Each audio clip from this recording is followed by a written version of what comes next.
vim falar rapidinho aqui, tá uma coisa meio nosso lar, uma coisa meio luz e tal. E eu queria compartilhar esse pensamento com vocês, porque talvez seja só eu ou a Ana que vê o meu vídeo, ou talvez mais umas 5 ou 6 pessoas que vão ver o meu vídeo, que é o seguinte: tá tendo um show, né, da Lady Gaga no Rio de Janeiro, não sei se foi ano passado ou uns 2 anos atrás, teve o da Madonna, e tá todo mundo assim, né, fazendo aquela migração em massa, ali, aquele êxodo pra região do Rio de Janeiro, ali pra Copacabana, e muita gente reclamando, né, e eu gostei do post, né, eu concordo com esse post que eu vi, falando que o Estado tá, né, com deficiência ali na área da educação, com deficiência na área da saúde, pagando shows bilionários aí pra artistas que estão vindo aqui fazer show de 1, 2 dias, atrapalhando um pouco a vida de quem tá ali em Copacabana pra depois ir embora e a vida continuar. Mas é mais do que isso. Não é porque é Lady Gaga ou Madonna. Porque se fosse um show custeado pelo Estado com o Gustavo Lima, que é uma pessoa um pouco mais enviesada pra direita, estaria errado. Não é porque é um show gospel que o Estado pagando, né? Tudo bem que eu tô falando aqui em proporções de dinheiro completamente diferente, né? Sei lá, Madonna, Lady Gaga ali, cobre em dólares, se a gente converter ali em reais, vai dar, sei lá, talvez o triplo, o quádruplo de um show do Gustavo Lima. Não sei, eu não conheço eles, então eu não sei quanto que custaria um show deles. Mas enfim, não estou falando da proporcionalidade do dinheiro, estou falando mais da intenção. E nisso, se fosse um show do Gustavo Lima, estaria errado. Se é um show gospel, está errado. O problema, quando eu falo está errado, não é o show em si, não é a população ter ali o direito de um entretenimento, mas é o Estado gastar o dinheiro da forma que está gastando enquanto ele está sucateado. O Estado está falindo. O Brasil está num período econômico muito ruim, gente. Os commodities, as coisas básicas que nós temos que ter para nossa vida, tá custando uma fortuna. Uma comprinha básica que você faz ali tá custando 500, 600 reais. Você compra às vezes 5, 6 itens. Tudo bem, exagerei. Talvez uns 15 itens ali dá 500 reais. Nós estamos assim, com a economia completamente afundando. O país tá ali, tipo, afogando em N coisas, em problemas morais, em problemas educacionais, em problemas de saúde. Nós estamos realmente, assim, afundando. Nós temos agora esse problema que aconteceu com o INSS, nesse roubo bilionário, né? 6 bilhões, gente, é dinheiro, mas não sei quantos zeros tem isso. E os idosos vão padecer por isso, e quem vai ter que pagar a conta é a gente. É nós. E eu trabalho um pensamento que parece que ser honesto no Brasil está se tornando um desafio. Você tem que gostar muito de ser honesto para você não cair nas particularidades que esse país está normalizando como certo. Então você vê o tempo todo no jornal, e tudo bem que medo é um fator, gente, de controle, tá?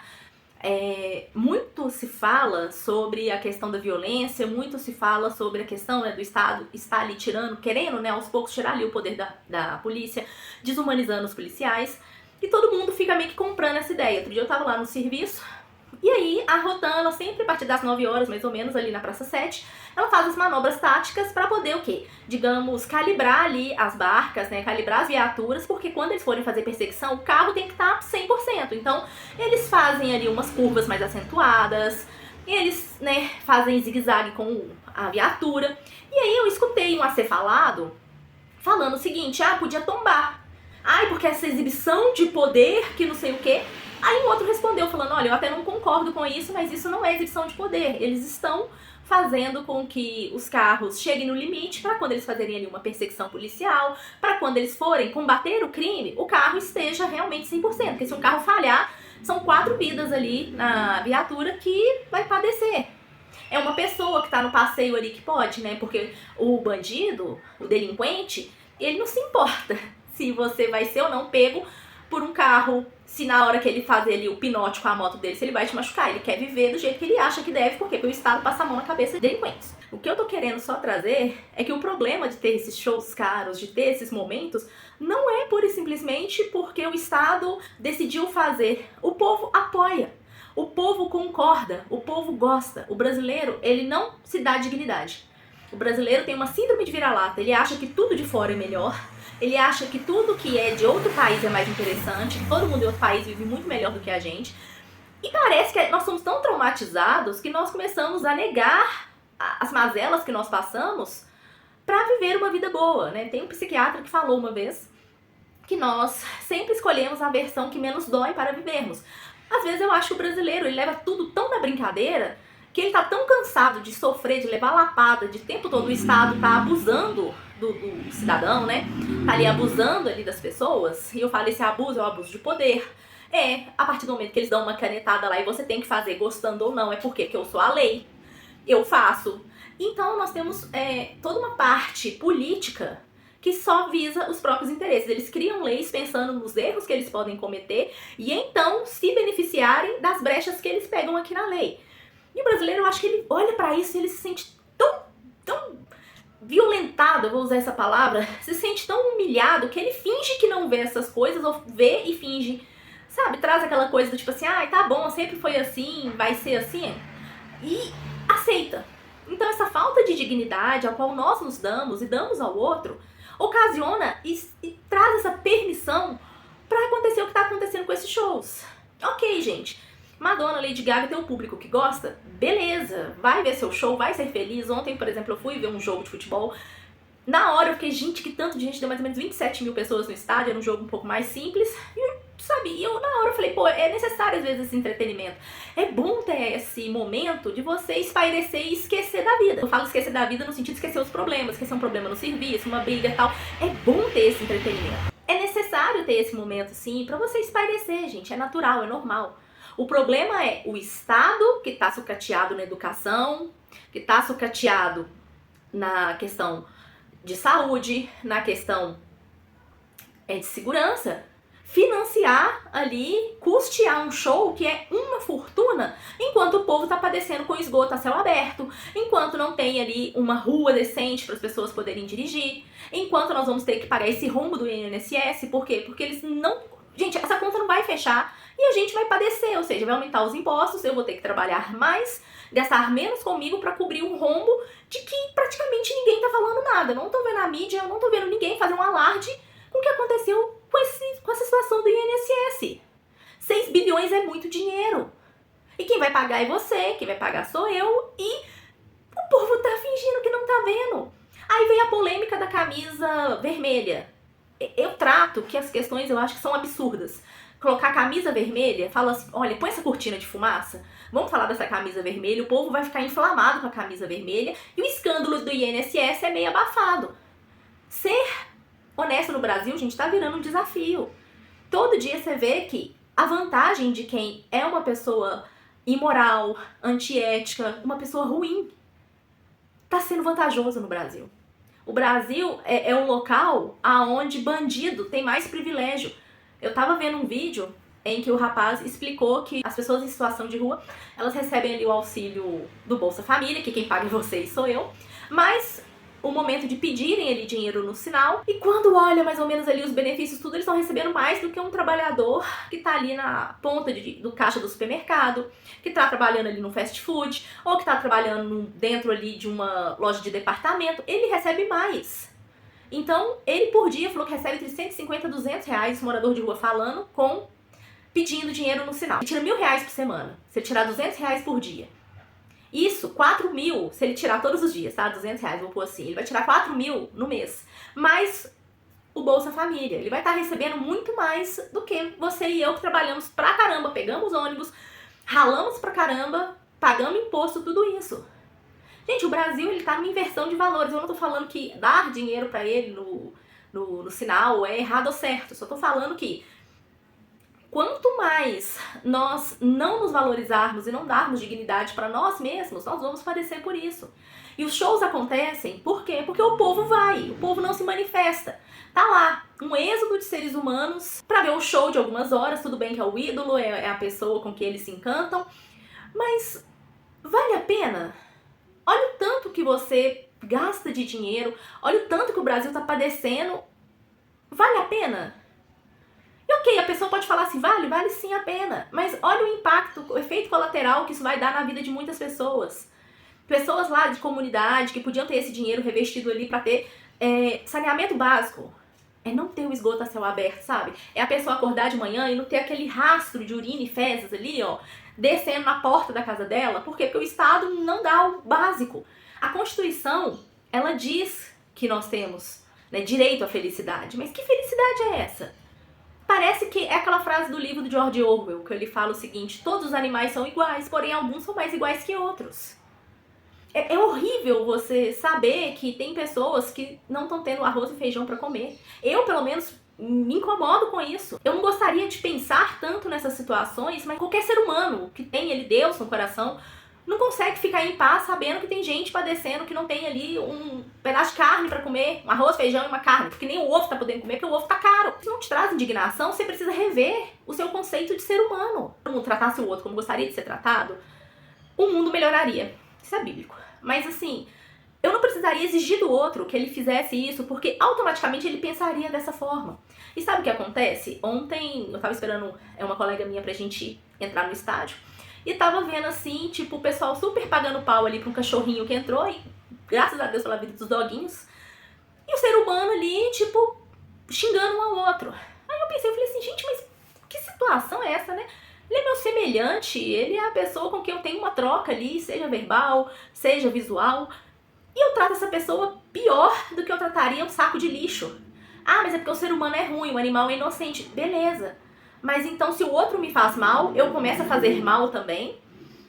E aí, alguém que eu vou tratar mal porque eu acho que eu não merecia ser tratado, vai tratar um outro e vira um efeito dominó de todo mundo se tratar mal porque não pode simplesmente olhar pro outro e dar dignidade.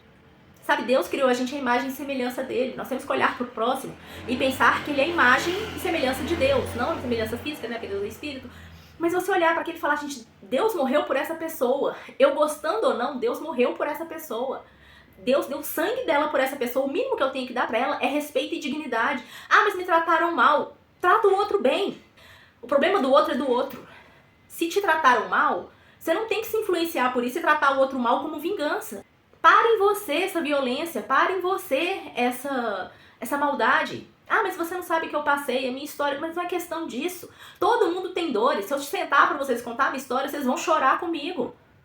Mas quando eu faço coisas boas, é porque eu olho pra Jesus e penso assim, poxa, Jesus, eu quero te agradar, eu quero que o Senhor tenha felicidade, eu quero que o Senhor se agrade de mim. Eu faço pelo outro, não é por mim, é porque Jesus vai se agradar disso. Nós precisamos de um direcionamento, nós precisamos de motivação, nós precisamos de sonhos. E nós só vamos conseguir seguir se tivermos esperança. Nós vivemos num estado de eterna angústia. A vida é uma angústia, gente. E é isso. Não tem muito o que falar, romantizar nem nada. A vida é uma eterna angústia. Então, cabe a nós perceber que essa angústia, ela não é o que compõe a gente. Ela é uma grande influência na nossa vida, que é a angústia, que é um sentimento que você tem, que você não sabe pra onde você vai, com o que você vai, o que você faz. É um sentimento que te pressiona e você fala, gente, eu tô com uma coisa dentro de mim que eu não sei o que é. E nisso, você tem que perceber que não é totalmente pura angústia. A vida, ela é uma eterna angústia, ou seja, é uma constante angústia até a morte, mas ela não determina você. Tem coisas boas na vida e nós temos que nos apegar a isso. Nós temos que nos apegar ao que nos dá esperança, a sonhos. E talvez o único sonho que você possa ter é ser grato a Deus. Eu sei que muita gente não acredita e eu não tô trabalhando isso, mas perdão, gente, é uma coisa que faz a vida do outro ser tão leve. Perdoa. Perdoar não é aceitar, é saber conviver. Vai doer? Vai. Você vai olhar pro outro, porque o cérebro, eu já falei isso em outro vídeo, o cérebro não identifica passado, presente e futuro. Pra ele é tudo o mesmo momento. Então, quando você passa ali por uma situação violenta, e eu não entendo a violência somente violência física, psicológica, mas eu falo aquela situação ali que te impacta, aquilo se repete na sua cabeça. Então você vivencia aquilo novamente. Por isso que perdoar traição é tão difícil. Porque tudo que é gatilho traz à sua mente toda aquela ondas de sentimento que você já possuía. E o perdoar é saber conviver, é olhar pro outro e ter um olhar de misericórdia, é olhar pro outro e falar, olha, você não merece, mas eu faço isso porque Jesus fez por você e ele fez por mim. Quando nós entendemos que somos criaturas, nós olhamos pro outro com dignidade. O que eu tô tentando trazer é que não é ser Lady Gaga de uma ideologia mais globalista, aquela ideologia mais voltada ali pro progressismo. Não estou falando de ser Gustavo Lima, que é um perfil mais conservador. Só tô falando que o Estado, ele não tem que gastar dinheiro com coisas superficiais enquanto nós estamos padecendo. Esse é o problema, não é ser Lady Gaga ou Gustavo Lima, é o Estado está sucateado, é o Estado não está garantindo a sua Constituição. Por quê? Nós temos um contrato com o Estado. Você nunca firmou um contrato físico, mas é um contrato, digamos, de existência. Você existe, a partir do momento que você existe, você já entra em contrato com o Estado. Você abre mão dos seus direitos e da sua liberdade, de agir como bem deseja, de fazer o que bem entende, em prol do Estado garantir sua segurança, uma coisa mais Thomas Hobbes. A partir do momento em que você passa a dar para o Estado esse poder, o Estado tem que executar. Então, os políticos deveriam, né? Eu sei que tem muitos que são honestos, mas eles deveriam, então, olhar para o povo, que eles são representantes do povo, e falar, olha, aquela rua ali não tá legal, aquele bairro não tá legal, o índice de violência tá muito alto. Então, eu tenho que sanar esse problema desse pessoal aqui. Por quê? Porque ele tá abrindo mão dos direitos dele para poder fazer um direito comum e tá pagando para que a gente possa fazer. Então, o Estado tá arrecadando imposto e desse dinheiro do imposto ele dá a manutenção do Estado ao qual nós podemos viver e ter o direito da Constituição de sermos felizes, de vivermos pelo menos com o básico do básico, ter alimentação no prato, moradia, coisa assim, simples que todo um ser humano precisa.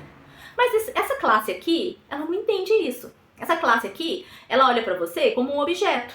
Ela olha pra você e fala assim, ah, tanto faz eles vão estar felizes ou tristes. Eu sou o Estado, eu sou a representação do Estado. Então ele falha com a gente aqui na ponta. E a gente aqui na ponta temos que reclamar, a gente tem que manifestar. Mas a gente não liga também. Por quê? Porque às vezes a migalha que ele tá dando aqui, nós aceitamos e pensamos, né, ser uma refeição completa. Deixa eu te falar uma coisa. O Estado, ele é prestador de serviço seu. Porque o Estado só se mantém por causa da estrutura da sociedade e do dinheiro, dos impostos, tudo que nós geramos aqui.